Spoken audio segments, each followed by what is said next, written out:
Dapatkah perundungan di media sosial dipidana dan bagaimana upaya untuk menghentikannya?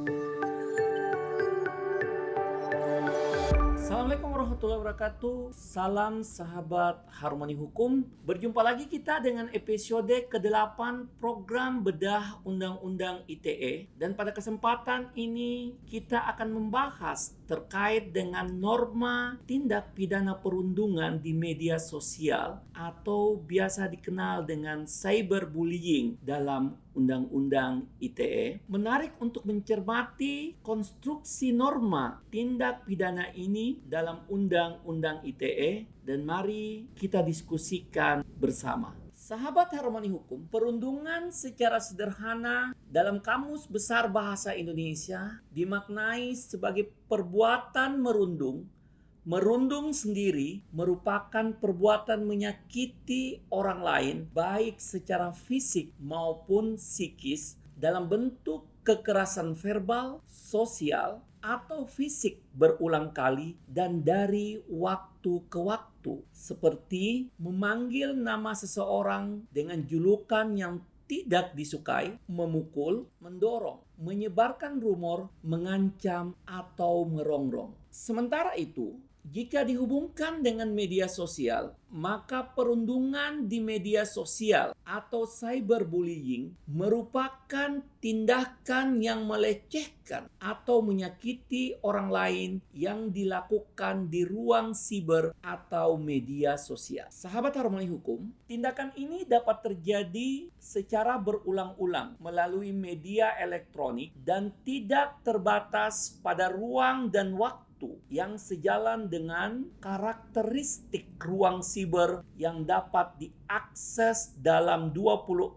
jam selama terhubung dengan jaringan internet. Dalam sebuah survei polling Indonesia yang dilakukan bersama dengan Asosiasi Penyelenggara Jasa Internet Indonesia pada tahun 2019, sebanyak 49% pengguna internet mengaku pernah mengalami perundungan di media sosial. Respon warganet terhadap aksi perundungan tersebut sangatlah bervariasi. 31,6% mengaku membiarkan tindakan tersebut terjadi. 7,9% mengaku merespon dengan membalas. 5,25% menghapus perundungan tersebut dan hanya 3,6% yang melaporkan tindakan tersebut ke pihak berwajib. Hal ini tentu menarik untuk diulas. Tingginya respon pengabaian terhadap perundungan di media sosial ini dapat diartikan positif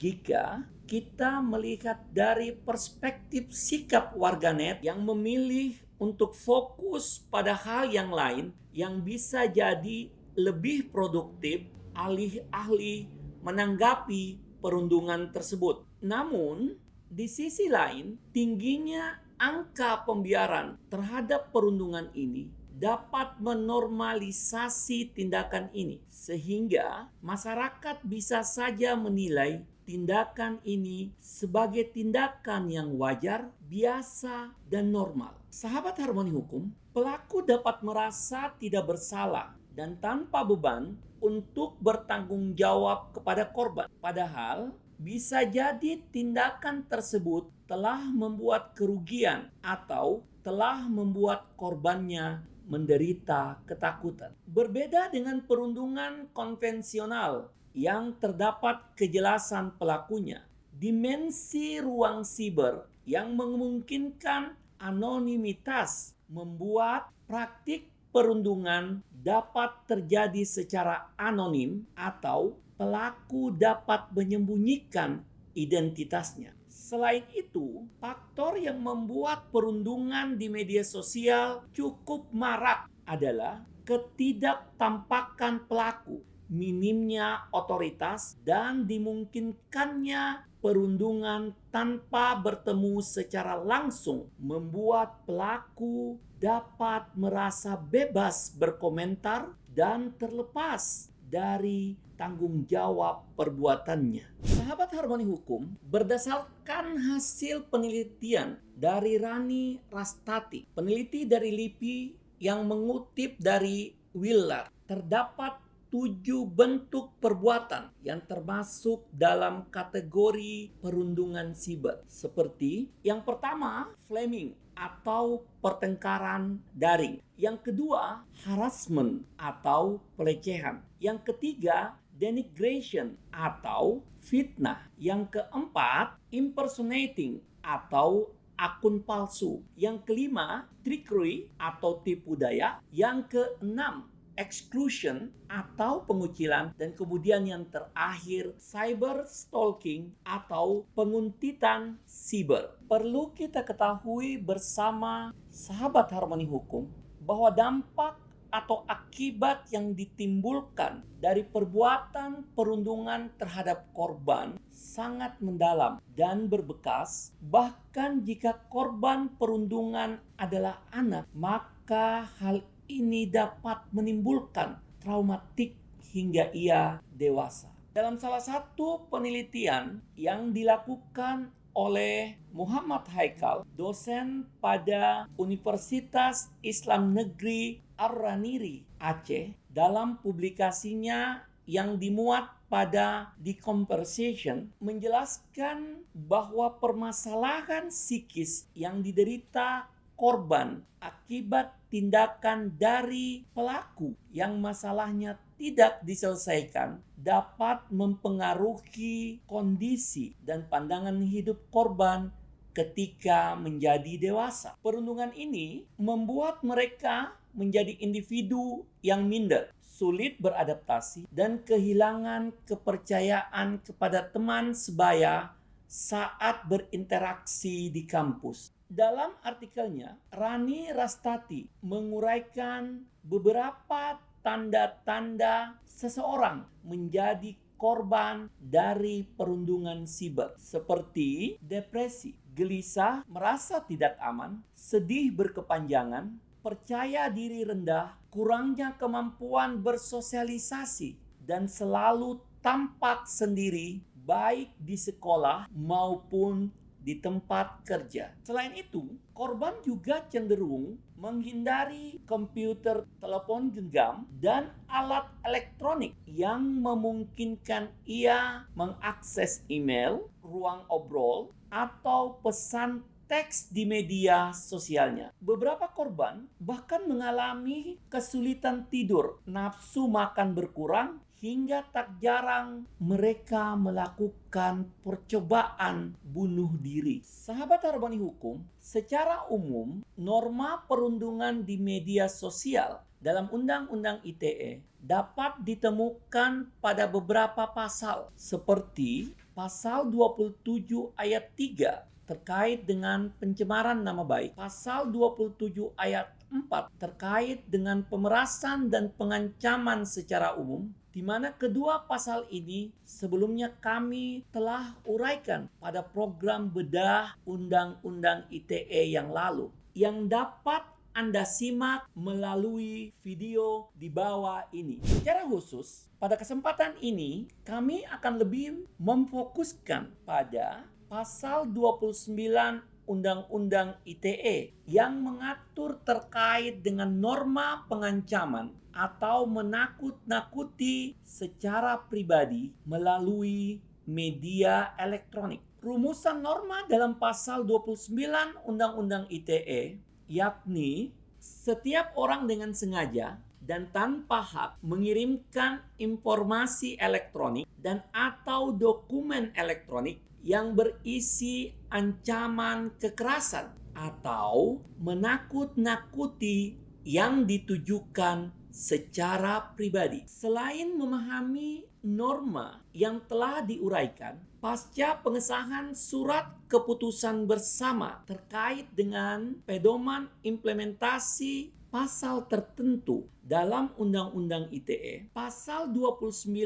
termasuk ke dalam pasal yang pelaksanaannya oleh aparat penegak hukum, dalam hal ini polisi dan kejaksaan, harus mengacu pada SKB ini. Sahabat Harmoni Hukum, terdapat 9 poin kunci yang mesti diperhatikan dan menjadi pedoman dalam pelaksanaan norma ini yang dapat Anda saksikan di samping kanan saya. Untuk memudahkan sahabat Harmoni Hukum memahami pedoman tersebut, terdapat 3 poin utama yang mesti diperhatikan, yakni pertama, ruang lingkup perlindungan dari perundungan di media sosial yang diatur dalam tindak pidana ini terbatas pada perbuatan pengancaman atau ancaman kekerasan yang berwujud pada informasi elektronik yang menunjukkan niat untuk mencelakakan korban baik secara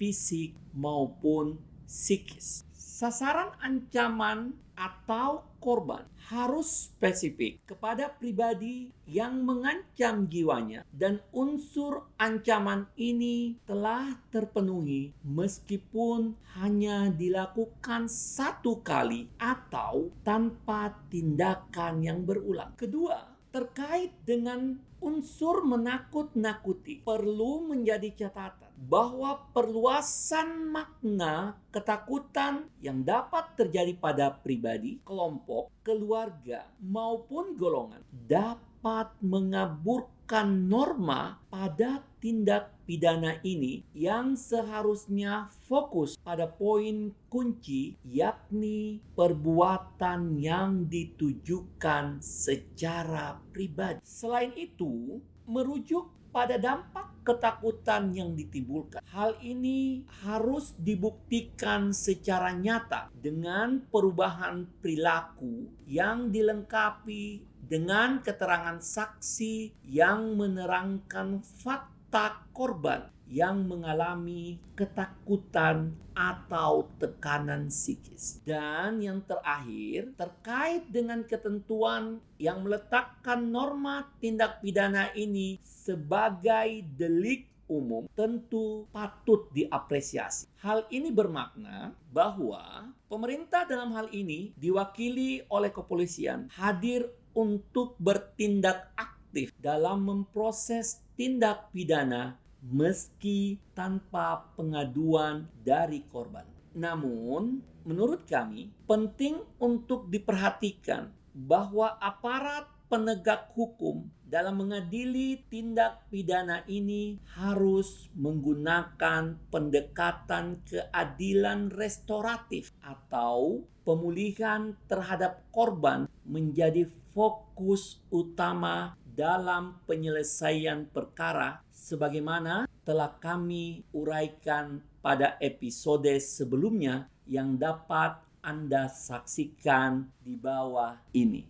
Sahabat Harmoni Hukum, beberapa langkah yang perlu dilakukan untuk mencegah dan menghadapi terjadinya perundungan di media sosial adalah yang pertama, hindari menerima permintaan pertemanan dari orang yang tidak dikenal atau orang yang terindikasi kerap melakukan perundungan di kehidupan sehari-hari Anda. Yang kedua, gunakan filter atau penyaring dalam media sosial Anda. Jangan ragu untuk menggunakan fitur mute atau memblokir komentar atau postingan orang tertentu yang kerap melakukan tindakan perundungan terhadap Anda. Karena kesehatan mental Anda adalah hal yang mesti Anda prioritaskan. Ketiga, hindari mengumbar aktivitas dan kehidupan pribadi Anda di media sosial secara berlebihan. Hal ini dapat memancing tindakan perundungan oleh orang yang bisa jadi sakit hati terhadap Anda. Yang keempat, jika terjadi indikasi keperbuatan pidana sebagaimana yang telah kami uraikan, maka jangan ragu dan segan untuk melaporkan perbuatan tersebut kepada pihak yang berwajib. Hal ini penting agar pelaku dapat segera diproses, mengakui kesalahannya, dan menghentikan perbuatan perundungan tersebut. Jika teman-teman memiliki pendapat berbeda, silahkan diutarakan di kolom komentar. Dan jika suka dengan konten seperti ini, jangan lupa dukung kami dengan cara share, like, comment, and subscribe. Salam harmoni hukum, masyarakat damai. Ciao.